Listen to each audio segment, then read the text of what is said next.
Yes दोस्तों, नमस्कार। माहौल जबरदस्त शानदार। दोस्तों, सीए फाइनल आपके अगर एग्जाम्स सितंबर 25 में है या जनवरी 26 है, ये वीडियो जरूर देखना। ये लगभग 5 मिनट आपके अराउंड 10 to 15 मार्क्स सेव कर सकते हैं एग्जाम्स में, जो आप हो सकता है आपकी गलती नहीं है पर किसी और की गलती की वजह से आप गलत करके आ सकते हो एग्जाम्स में। दोस्तों, this video is regarding questionnaire book. पता है, GST is tax on transactions. अगर ट्रांजेक्शन्स आपने अच्छे से समझ लिया तो उस पर टैक्सेशन का इफेक्ट समझना बहुत इजी है। But at the same time, जैसा आपको पता है कि जैसे जल्दी से फ्रेंड्स चेंज हो जाते हैं, उससे भी जल्दी जीएसटी में प्रोविजंस चेंज हो जाते हैं। तो दोस्तों, उसका इफेक्ट क्वेश्चंस पे भी आता है। इनफैक्ट अगर कोई सर्कुलर इश्यू हुआ है और सर्कुलर की वजह से अगर कोई क्लेरिफिकेशन आया है इंडस्ट्री के अंदर, तो हो सकता है उसके बेस पे भी कोई क्वेश्चन अगर क्वेश्चनर बुक में है तो उसका आंसर भी चेंज हो जाए। और हाँ, इन सब को मद्देनजर रखते हुए क्वेश्चनर बुक को बनाना चाहिए। और क्वेश्चनर बुक को हम बनाते हैं, ये 15 साल का एक्सपीरियंस पूरा हम झोंक देते हैं while teaching you and while making this book. तो क्वेश्चनर का नया एडिशन लाना कोई इजी टास्क नहीं होता है, it's always a tough task. दोस्तों ध्यान देना। सर, अब क्वेश्चनर के अंदर कहां गलती होती है? जैसे बहुत सारे स्टूडेंट्स का एक डाउट आ रहा है, sir section number 73, 74 demand recovery, one of the most important topic of the indirect tax as far as CA finance are concern.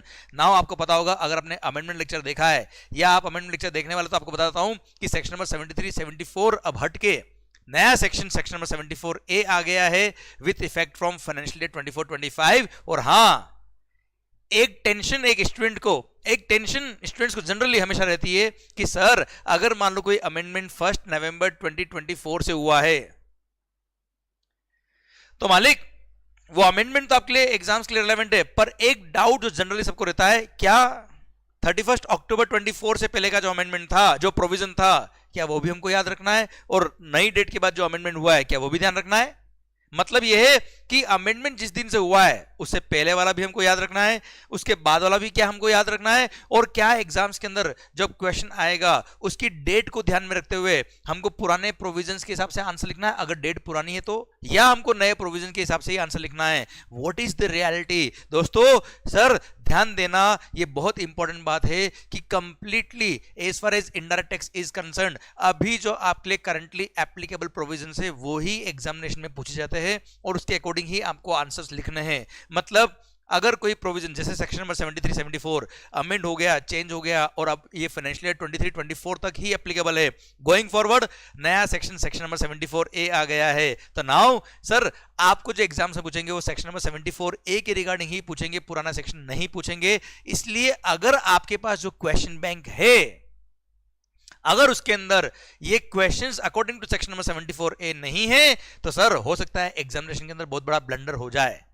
तो दोस्तों, this is the reality check your questionnaire right now and देखिए क्या आपकी book completely amended है या नहीं है। अच्छा, आपकी रेफरेंस के लिए मैं सारे amendment notes along with the amendment lecture already YouTube पे अपलोड कर चुका हूं, जिसका लिंक आपको डिस्क्रिप्शन में यहां मिल भी जाएगा। पर दोस्तों, सबसे इंपॉर्टेंट बात क्या है, उन अमेंडमेंट की वजह से आपके क्वेश्चंस में जो इफेक्ट आता है उसका क्या? तो बहुत सारे स्टूडेंट्स का डाउट आ रहा था, बहुत सारे स्टूडेंट्स ने मुझे क्वेरी भेजा है, हमारे ऑफिस में बात करी है कि सर जो अमेंडमेंट की वजह से क्वेश्चंस में अमेंडमेंट आए हैं, क्वेश्चन जो चेंज हुए, क्या हमको वो क्वेश्चंस मिल सकते हैं? दोस्तों yes, we are working on that and yes definitely आपके लिए हम प्रोवाइड करेंगे। मैं आपको बताता हूं, जैसे सेक्शन नंबर 73, 74 जो डिमांड एंड रिकवरी चैप्टर था अपना, सर यहां पर जितने भी क्वेश्चन 73, 74 के थे उन सब क्वेश्चंस को मैंने रिप्लेस कर दिया है as per section number 74 A. Sir answers as per section number 74 A दे दिए हैं आपको बेटा। हर क्वेश्चन आप देखिए, एक एक क्वेश्चन जहां पे आपको 73, 74 के अकॉर्डिंग क्वेश्चन था उन सब को मैंने चेंज किया है। सर भले वो केस स्टडी बेस्ड क्वेश्चन था उसको भी चेंज किया है अकॉर्डिंग टू सेक्शन नंबर 74 ए, और उसका आंसर अकॉर्डिंगली मैंने लिखा है सो दैट आप एग्जामिनेशन के अंदर उस अकॉर्डिंग ही आंसर लिख के आए और आपके पूरे मार्क्स आए। क्योंकि पुराना क्या उससे मतलब नहीं है एग्जाम्स की बात अगर हम करें तो, इसलिए you have to write your answers as per the current applicable provisions and सारे क्वेश्चंस के आंसर आप देखिए इस तरह से आपको अमेंडेड मिलेंगे। भले वो केस स्टडी बेस्ड क्वेश्चन हो, भले वो थ्योरी क्वेश्चन हो, भले वो प्रैक्टिकल इस तरह का न्यूमेरिकल क्वेश्चन हो, कुछ भी हो, हर एक आंसर अमेंड किया हुआ है। इसलिए सर अब कुछ स्टूडेंट का डाउट क्या रहा है, मेरे को कुछ फोटोज भेजे गए बच्चों ने, हमारे ऑफिस में फोटोज कंपाइल किए कुछ, और फिर वहां एक बहुत बड़ा कंफ्यूजन क्रिएट हो गया है कि सर जैसे देखिए ये कुछ फोटोज है किसी बुक के दोस्तों, मुझे नहीं पता किसकी बुक है क्या है, बट यस अगेन ये नई बुक है। मैंने जब क्रॉस चेक कराया, स्टूडेंट से पूछा कि क्या है नया लेटेस्ट एडिशन है जो अभी प्रिंट हुआ इसी महीने में, बोला हाँ सर ये सेक्शन नंबर 73 के क्वेश्चन, 73 74 के क्वेश्चंस, 73 74 के क्वेश्चन के अकॉर्डिंग आंसर दिए हुए हैं। So these are not relevant for exams. ये सब गलत आंसर है यार। अगर आपने आंसर ये एग्जाम में लिख दिए तो पता नहीं जो आप ये दिन रात मेहनत कर रहे हो उसका क्या होगा।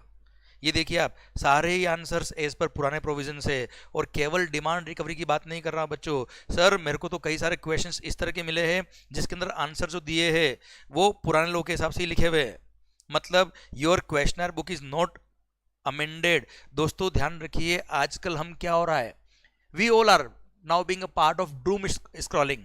नाउ डूम स्क्रॉलिंग मतलब हम क्या कर रहे हैं, इतने रील्स वगैरह में इतना हम इन्वॉल्व हो चुके हैं कि सर बस जो दिख रहा है वही हमको लगता है सब कुछ सही है। But sir we need to have a reality check कि sir as far as our career is concern, ये एग्जामिनेशन आप फाइनल लेवल के एग्जाम दे रहे हो, इसके जस्ट बाद आपका करियर शुरू होने वाला है। तो सर क्या आप जो आपके करियर का जो लास्ट एग्जाम दे रहे हो, जो डिसाइडिंग पॉइंट होगा आपके करियर के लिए, क्या आप उसके लिए सही पढ़ रहे हो?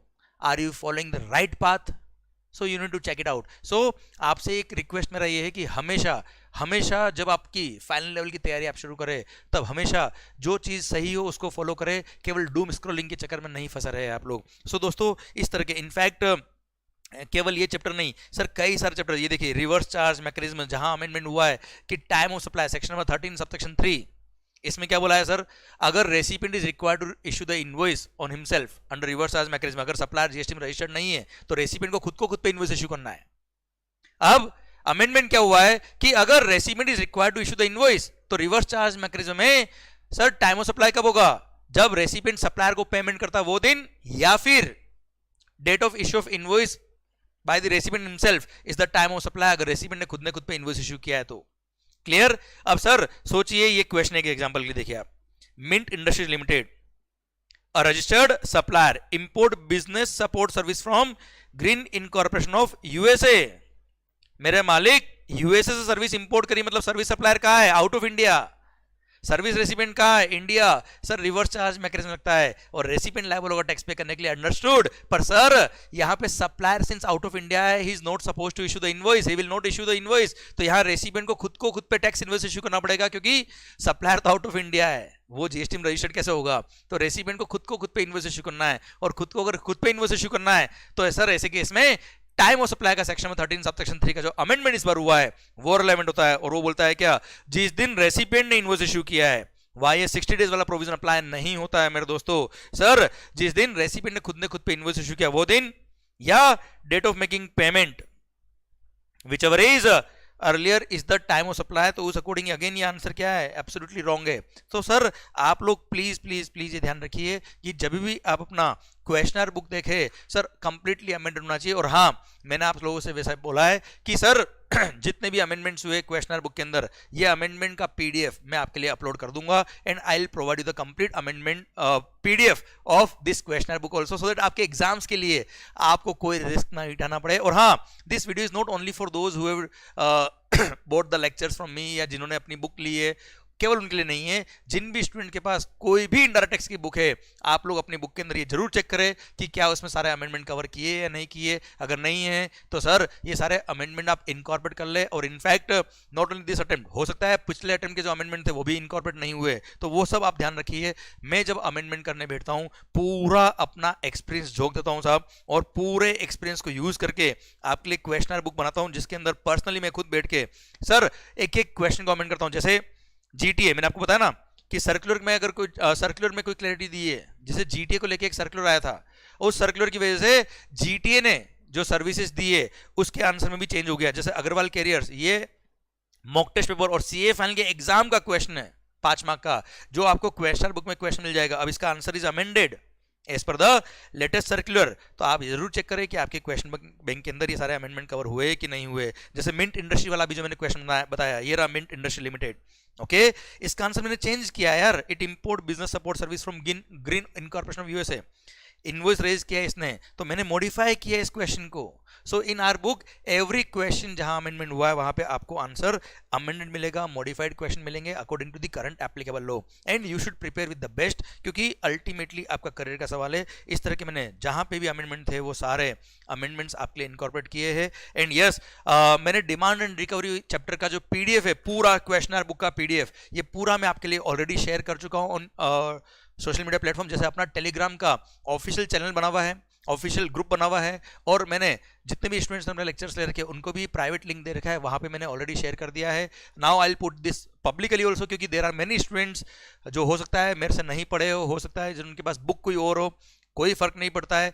आप बस अच्छे से पढ़ो, आप चार्टर्ड अकाउंटेंट जिस दिन बन जाएंगे उस दिन जो आपकी दुआ मेरे को मिलेगी वही मेरे लिए सक्सेस है और वही मेरे लिए सब कुछ है. सो दोस्तों, अगर सरकार आपके पास क्वेश्चनर अमेंडेड है तो मजे कर लो. अपना जो नया क्वेश्चनर है कंप्लीटली अमेंडेड है बच्चों, क्लियर. ये आप वीडियो जरूर सेव करिए, एंड हर वो सीए फाइनल का स्टूडेंट जो अभी एग्जाम दे रहा है उस तक जरूर ये वीडियो पहुंचा दीजिए, क्योंकि ये video is very much important. ये वीडियो हो सकता है किसी के सर 10 से 15 मार्क्स सेव कर ले, क्योंकि इस बार अमेंडमेंट बेस्ड क्वेश्चन आने के चांसेस पूरे हैं. और सेक्शन नंबर 73 74 में तो बहुत अच्छे अमेंडमेंट हुए, पूरा सेक्शन रिप्लेस होके नया सेक्शन नंबर 74A आ गया है. तो सरकार दिखाओ मत जाओ, अपनी अकल लगाओ. एंड सर ये पूरा एक्सपीरियंस यूज करके जो हम पूरे आपके लिए बुक्स तैयार करते हैं उन सबको आप यूज करिए एंड अच्छे से पढ़िए, क्योंकि ultimately we are the teachers. पिछले 15 साल से मैंने कुछ और नहीं किया यार, एक ही चीज करा है, पढ़ाया है बस, वो भी इनडायरेक्ट टैक्स ही, केवल एक ही प्यार किया वो भी इनडायरेक्ट टैक्स है. और सर वो सब आपके साथ हम शेयर करते हैं. सो गाइज अच्छे से पढ़े, मस्त होके पढ़े. एंड यस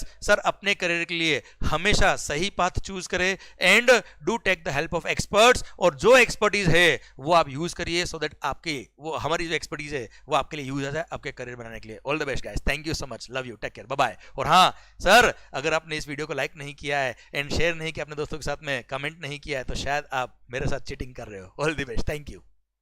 और हाँ, मेरा एक छोटा सा मैसेज उन सब लोगों के लिए है जिनकी बुक्स प्रिंट होती है, जिनके भरोसे पे स्टूडेंट्स एग्जाम देते हैं. दोस्तों, वी ऑल आर टुगेदर यार, हम सब एक ही है, but we should be very much careful, because you know हम कोई भी आंसर लिखते हैं, कोई भी बुक बनाते हैं, तो उस पर बच्चे ब्लाइंडली फेथ करते हैं यार. वो ये सोचते हैं कि ये चार्टर्ड अकाउंटेंट है जिसने बुक लिखा है. तो दोस्तों, थोड़ा सा हम सबको बहुत कॉशियस होना चाहिए. And you know we should verify, we should cross check our books. हमको कुछ अमेंडमेंट नहीं समझ में आता, आप पहले समझिए उसको, पूरा इन डेप्थ एनालिसिस करिए, उसके बाद इस तरह का अगर हम बुक्स डालेंगे मार्केट में, then it will be better for every C student. And we must also cross check with the ICAI कि whether we are doing correct और नॉट. और मतलब आप समझे ना मैं क्या कहना चाह रहा हूँ. कुल मिला के सर, स्टूडेंट्स के करियर का सवाल है, इसलिए we must be very much cautious. उसको पूरा ध्यान देके हम क्वेश्चंस बुक और जितनी बुक्स हम लिखते हैं उसको ध्यान देना चाहिए. And we all should help this community to grow like anything, because you know पढ़ेगा इंडिया तभी तो बढ़ेगा इंडिया, और पढ़ाने का कमान हमने हाथ में ले रखा है. All the best, thank you.